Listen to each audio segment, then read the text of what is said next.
Nasa Cordillera pa rin daw si ex-Bicol Chief General Gerald Bantag ayon sa impormasyong nakalap ng Department of the Interior and Local Government. Pero ayon sa DILG, nahihirapan raw silang matukoy ang eksaktong kinaroroonan ni Bantag dahil sa geographic structure ng Cordillera Region.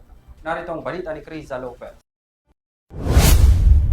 Sa gitna ng mga pagtugis na isinasagawa ng Department of the Interior and Local Government o DILG sa mga puganteng nagkasala sa lipunan, isa si former Bureau of Corrections Chief Gerald Bantag ang hanggang ngayon ay hinahanap pa rin ng mga otoridad.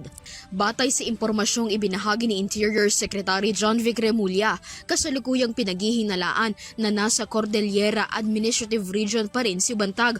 Ngunit dahil na rin sa geographic structure ng Cordillera Region, ito ang nakikitang problema ng DILG para matiyak ang lokasyon ni Bantag. Ang latest info namin ay nasa Cordillera Region siya.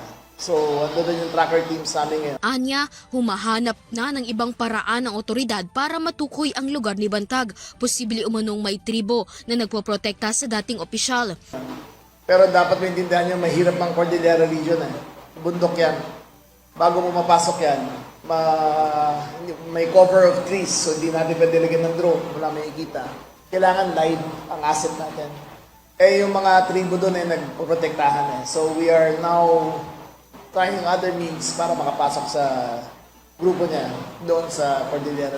Naglabas na ng pabuya ang Department of Justice na 2 milyong piso para sa makapagsasabi ng kinaroroonan ni Bantag.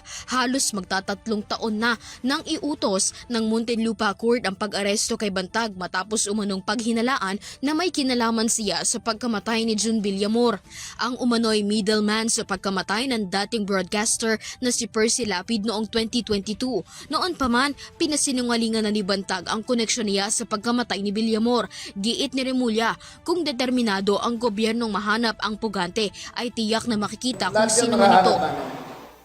If the government is determined to find someone, they will find him. We have 325,000 policemen. Lahat yan dedicated.